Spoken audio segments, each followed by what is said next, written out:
Ladies and gentlemen, welcome to episode 6 of the NP show. Obviously, I'm D-Nag, and this is obviously CP. And today, we are going to be really quickly talking about how it seems like the sports bike market is, for like private selling and whatnot and riding, is getting, I think it's getting to be a little bit saturated, I think. Because obviously I have my standard sports bike that I bought last year. It seems like they look all nice, and obviously some people keep them and continue to ride them. But it seems like most of the time people are like buying them. I've noticed they're like buying them because they look all cool, they're nice, they're speedy, but they don't last. 90% of the time I've noticed that they don't last with the same person for very long. No. I mean, I've seen on Marketplace now like a lot lately that everybody's selling their sports bikes.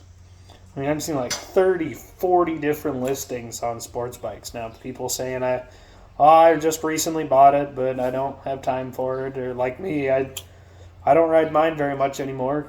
Situations depending, but especially because they're built more for speed compared to like normal, like more for like what am I trying to say? Like every day. Yeah, they're built more for speed compared to comfort, I think, is what I think they've been considered, because they certainly aren't comfortable to ride. I mean, obviously, you said the younger kids that get into riding motorcycles, not driving motorcycles, they buy them all the time. I mean, I know people younger than me that go nuts buying all the quick ones and all that, but you get up to the point where you got like people like us that work all the time. It ain't comfortable for my back to be riding on a sports bike for more than like down the street sometimes now. Yeah. Like the kind of work that we do on a daily basis, my back's always screwed up anyway. I drive it down the street and back, and I already can't straighten out my back for the next 20 minutes. Maybe you need a touring bike with saddlebags. Yeah, and that's what I'm saying. Like, I think they're built like nice. Don't get me wrong; they look really sharp. I mean, they're good, but it's just the problem that people buy them on an impulse. Like, man, it'd be sick to have a crotch rocket or like sports bike, Yeah. but they don't last very long. I mean, like mine. I'm trying to sell mine, and I just bought it last year because I can't for the life of me just ride it enough to sit comfortably enough on it to have it for more of a longer basis. I mean, like, I don't know if anybody else, like, you guys have seen it, like, everybody's, like, on Marketplace has been selling them. Yeah. All over all over the U.S. I mean, even in our area, I've seen, some in Minnesota, like, almost 20 listings from Minnesota alone, people selling their crotch rockets, or their Illinois, I've seen a lot of them. And the thing is, you don't see very many people selling their, like, lower, more comfortable sitting, like someone like the old what are they called? The old big dogs, the big dog choppers. The occasional times you'll see those, I mean, they're listed at almost like 20, 30 grand because they're so nice and comfortable. They look, absolutely badass. Yeah. But these ones, I mean, even like the listings that I've seen, people want so much money for them, but then they end up starting to cut down the price because they want to get rid of it. And it's like, it just seems like it's so, and nobody really wants to buy them, even. I mean, we're getting to the point where the younger kids already have some that they want. They keep going for it. I mean, more power to you if you want to ride a sports bike, but I think for some reason it just seems like they're a little bit more for show and for racing. I think it seems like. They're built for racing because I don't like MotoGP and all those racing racing series for motorcycles. They're all obviously sports bikes. I would hate to see a chopper trying to compete in one of those racing racing tournaments or racing series. Hey, that'd be entertaining. All right, I'd watch it. Oh yeah, I could definitely see some guy taking his chopper down there and just while the other guy says Gong. yeah. Especially like some of the Yamaha Gixxers or something. Yeah, Gixxers I think they are.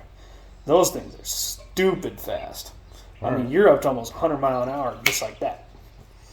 I mean, they're built way for speed. I think people buy them on, like I said, people buy them on an impulse. And then you're like, man, I'm going to drive this every day. I'm going to look so cool. Then you get it. Goes by and it's just like, no, I don't think so. Time to get rid of it. Yeah. I mean, it's kind of like if you ever bought a motorcycle, what would you get? I'd get a touring bike. Touring sports. Yeah. With some saddlebags because you sit more upright. And Yeah.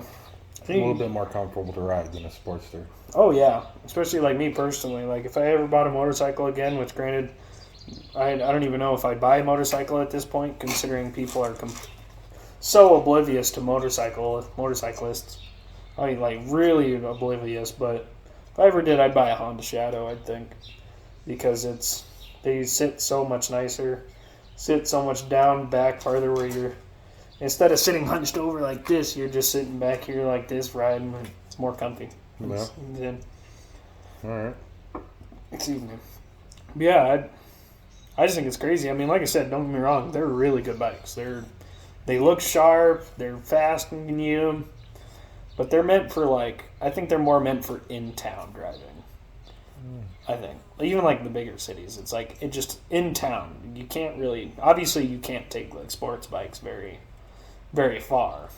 I mean, obviously they have sports touring bikes, which you can go different, farther, but they're still more like down farther compared to most of your like touring bikes or your cross country bikes.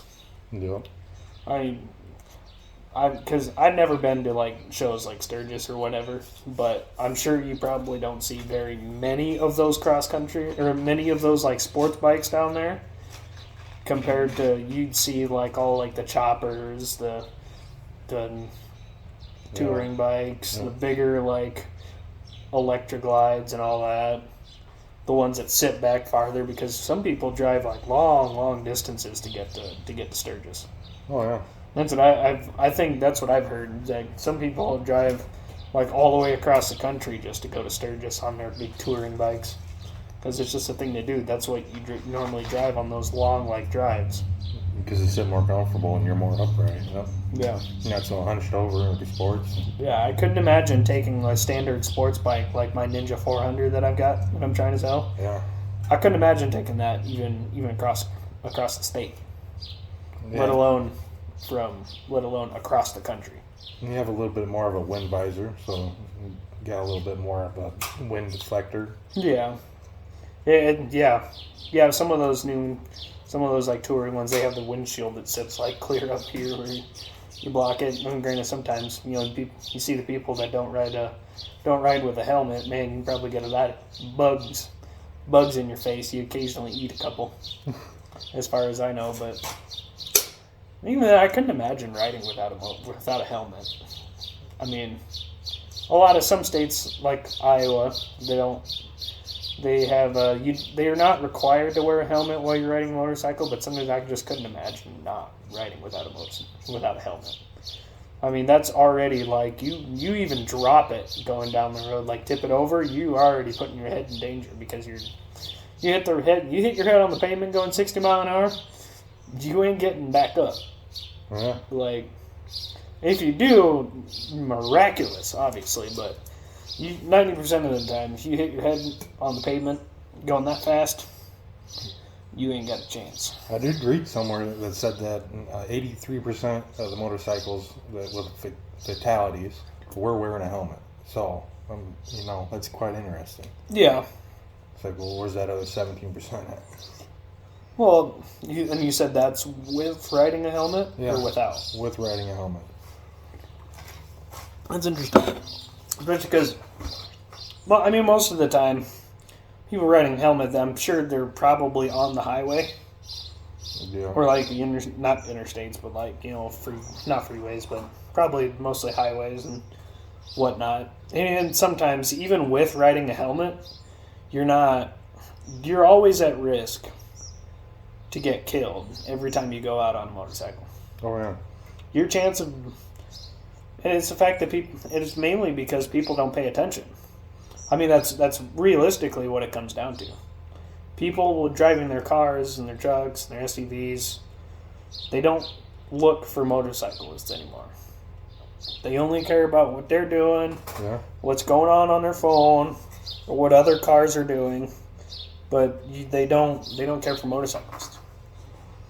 Yeah. And granted, a smaller portion of that probably is, the people that like to go down the road and pop wheelies all the way down the road and driving dangerously fast. Like you see all the videos on TikTok, the younger kid, barreling like 120 miles an hour down the highway. That's not safe. No. I mean, granted, and that's why I sometimes think that those sports bikes are almost a danger. Well, yeah, they can go 0 up to 60 or 100 in like 3-4 seconds. Yeah. That's crazy. Well, and even then you're going that fast, 100 and 120 mile an hour, on two wheels. Yeah. You don't have a roll cage around you to protect you if you hit a wall, or if you hit a tree, or a barricade. You're at mercy to everything. Or a pothole. Yeah. You're at mercy to everything around you.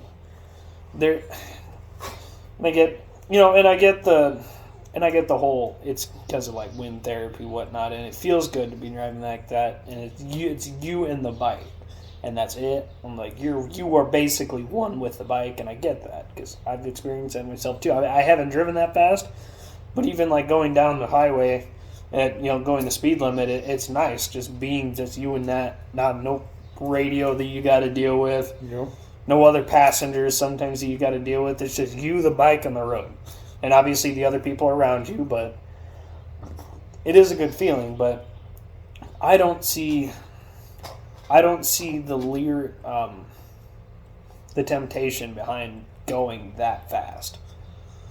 I personally don't. It's all about the adrenaline. The adrenaline rush is what gets them.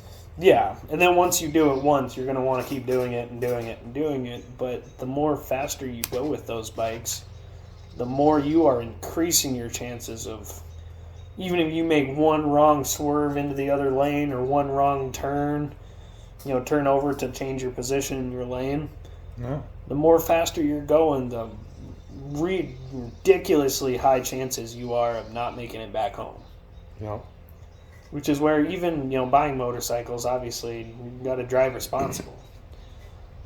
And that's where it goes wrong, is like the people, these younger kids, not younger kids, but younger adults that want to buy them all the time. You see them just speeding as fast as they can down the road. It's like, I get the temptation behind it. I understand it, but they don't. Sometimes I almost think that they don't think that the faster I go with this, the higher chance I'm going to hit somebody, and they may walk out. They'll walk out of it, no problem.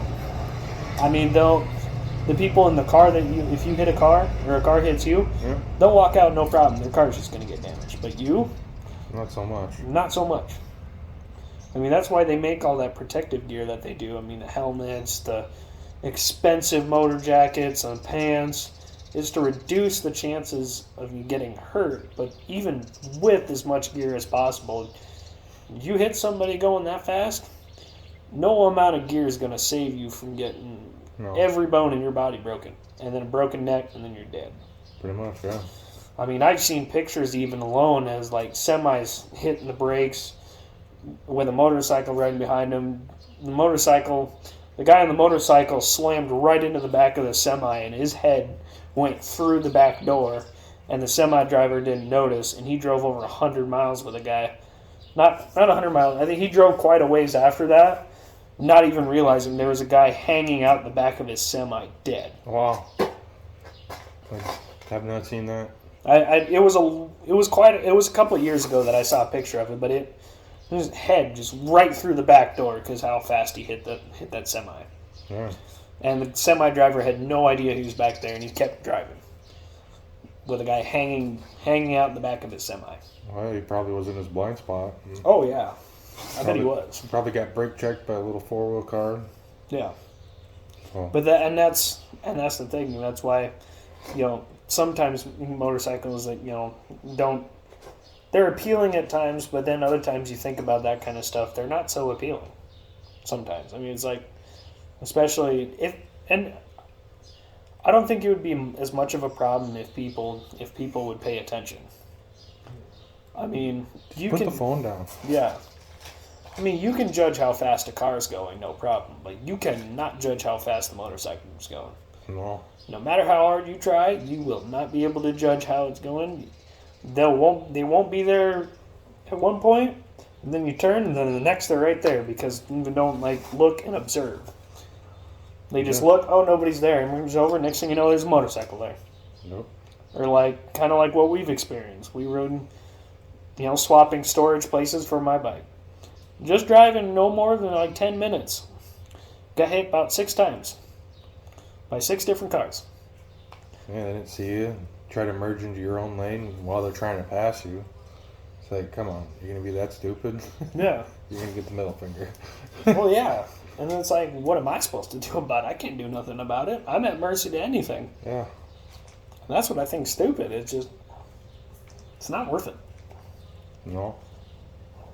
That's why sometimes, I don't even know if I want to touch a motorcycle anymore. Part of me doesn't, but part of me is also like, man, I think it'd be nice to have, a smaller, comfortable bike. But when you really realistically, break it down, the way a lot of people drive anymore, we see it on a daily basis because we're delivery drivers. We see it on a daily basis.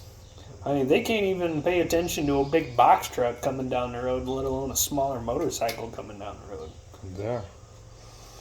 It's crazy to see how many people just do not pay attention, just want to cut you off and do under the speed limit and whatnot. Yeah, and then they start road rage driving because it's it's terrible. Let me just pull out half a block in front of you. Oh, thanks. Yeah. Doing 45, and I'm riding your butt. Yeah. You're not doing the speed limit. And then they start brake checking, and then it's like, really? Is it worth your time? You're not endangering everybody around you just because you want to get a little frustrated that the guy's behind you. The big box truck coming down the road at 45 mile an hour, and you turned out in front of him. Just means he's up to you. He's up right behind you now because you're taking that time to slow down, to try and slow down. Now you want to brake check because I'm right behind you? That's your fault. You're the one that pulled out. Yeah. You saw me coming. You can almost predict it sometimes too, especially with people on side roads coming out on the main road. They'll look there and they'll just be like, that car's coming. I'll wait. Waits a couple seconds longer, then he gets closer. Nah, I think I'll pull out. Yep. Yeah, every time. Yeah, all the time. At least 4 or 5 times a day. I mean, we even look at cars, that are stopped at stoplights. You can see them slowly creeping out, and it's like, yep, he's going to try and pull out. Oh, yep, there he goes. Pulling out in front of us. He's again. on his phone. Yeah. I mean, you even try and honk at some of those people that are sitting there on their phones at stoplights. Yeah. They're on their phone so invested that they don't even hear somebody honking. No. They just don't care. Yeah. It's crazy how bad it is lately. That's why part of me is motorcycles are just a danger anymore. We're almost not even... Obviously, you're not safe when you're on a motorcycle in general anyway. But it feels like it's the risk of it has gotten significantly increased. Yeah. I'm sure there was probably a lot of deaths back when motorcycles first came out, obviously, but I would almost want to do the research and see what the difference is compared to back then. Lower speeds. Well, yeah.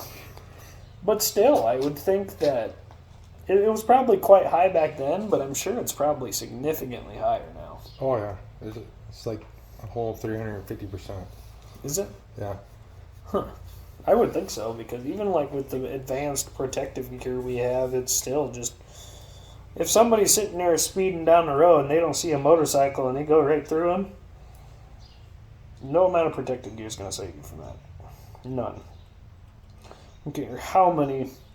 And obviously, sometimes you see those cases where they get lucky. I mean, I've even seen pictures that The one half of the motorcycle helmet is just the whole, like, a good inch of it, half an inch of it is just grated off because of how fast they were sliding down the road. But that would be a wake-up call when you're sliding against the pavement with your helmet on. oh yeah, I'd probably never get back on a bike again. Probably not. Maybe a bicycle. Yeah, and then some people still do it. Some people get right back on, like, all right. All right, next, let's head 20 miles down the road. Yeah,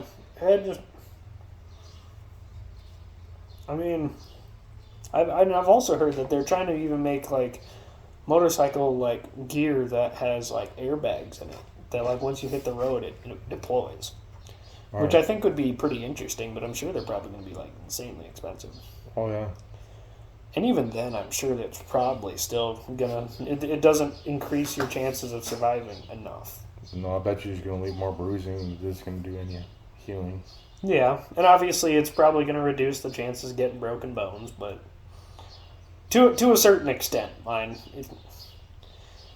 But I don't know. It's a dangerous world that we drive in now. Like, just to be honest, it's terrible. Yeah, I'd rather have to drive a big truck than a little car or a bike, to be honest. Yeah, because at least if somebody hits you because they're not paying attention, you're at least semi-protected. I at least have a little bit of room. Yeah. I mean, like the time that I got into an accident with my old Nissan truck that I had. All it did was, adjust my rib, knock my ribs a little out of place. That was it. Yeah. If I had hit the back of that car with a motorcycle, You've been gone over the hood. I'd have been dead. Yeah. I'd have gone through that car. Yeah, all right. Not just collided with it. I'd have gone through the back windshield into that car. Guaranteed. All right.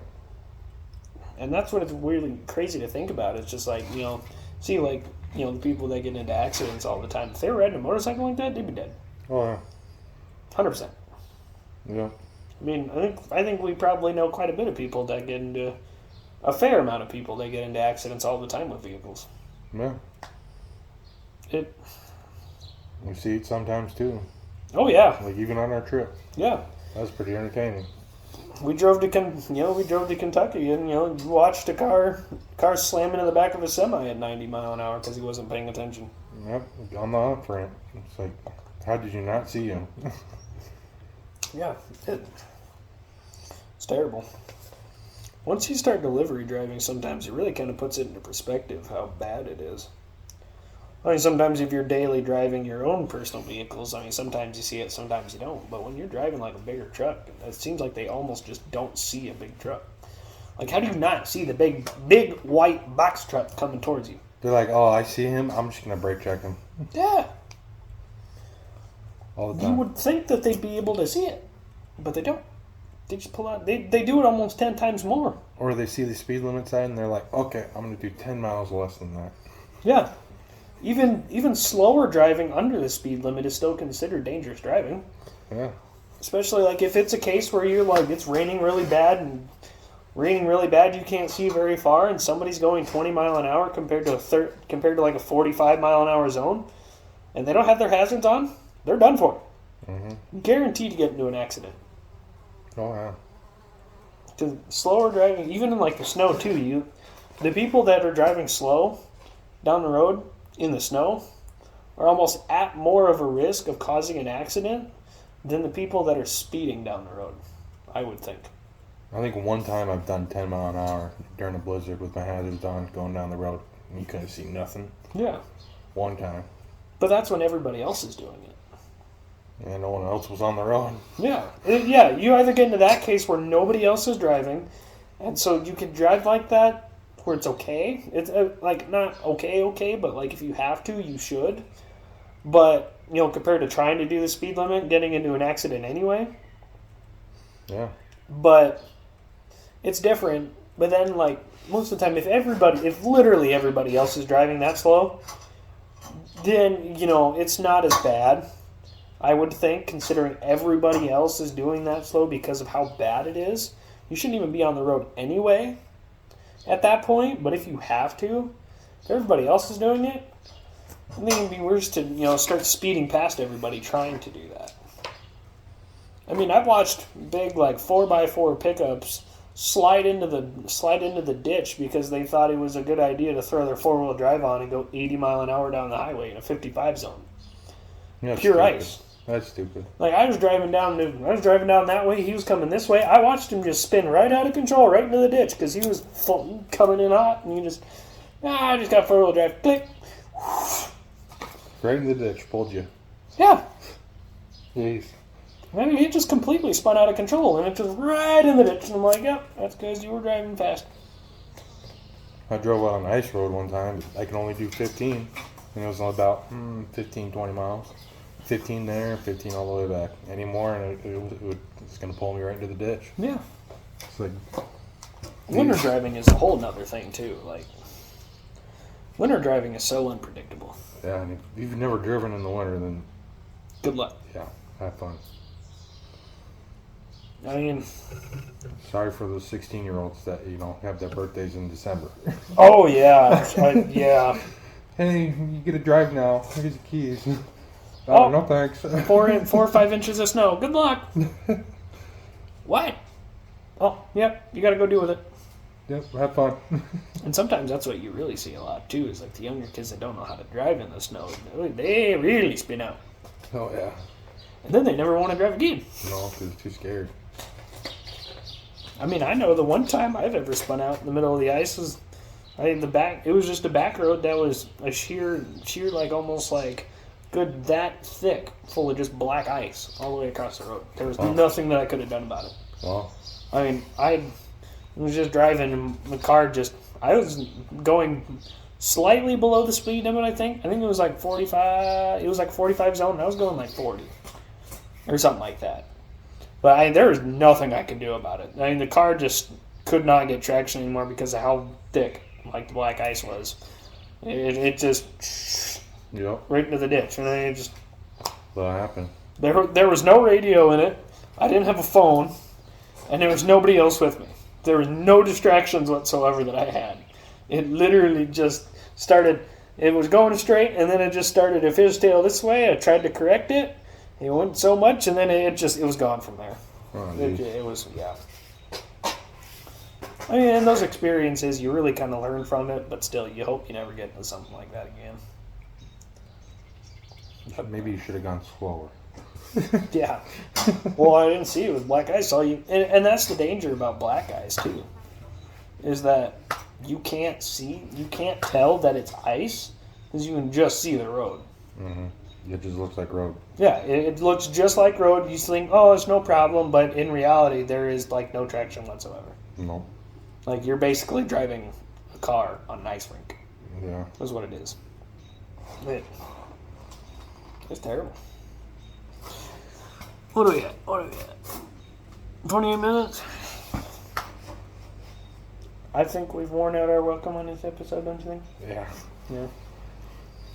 All right, this is just a little quick episode, attempt at a quick episode. If anybody was watching the live stream yesterday, at the time of probably posting this will be Monday, so this last Saturday, I've got to get some things figured out with my internet for some reason, or my software, because we were going to stream a little bit longer than 2 hours, but for some reason it just decided it didn't want to. Yep. I don't know why, I don't know how, I couldn't figure it out, but... I just wanted to update anybody. If anybody saw that, if anybody was watching, for some reason my internet just decided it didn't want to work, it didn't want to stream, so it decided to cut it short itself. Yeah, I mean, the software just was, as soon as I'd hit start streaming, it would just quit. It would just disconnect and everything. So if anybody's watching that, I apologize for that. Hopefully we get it figured out. But if not, I'll just try to record videos and upload them. And try and stream when I get that figured out. Yeah, I won't be here next weekend, so it's all you. Yeah. Bummer. I'm trying to get a guest. Star figured out for that Sunday. So if you do watch this and you're interested in coming on the show, do email me. I will post my email down below. Or if you have me on any of my social media sites, do message me as well. Yeah. If you'd like to come on to the show, it'll just be me hosting, but. If you'd like to guest star, I would definitely appreciate it. Definitely be open to it. depending on what you want to talk about. If you have any ideas you want to talk about, yeah. Do you have anything else to add? No, not really. No. No. As always, as we have been saying, is, no matter what anybody says to you, no matter what anybody hates on you for, you just continue to live your life. Live your life, if I could speak English, and say, you know what? It's not a problem. Not a problem. No problem. Not a problem. Hey, you brush it off and you say, no problem. No problem. I can do that. No problem. I don't care. Anything. Yep. Yeah. And just continue on. Say, not a problem. So, yeah. Without further ado, any more annoyance, we will see y'all in the next one. Deuces.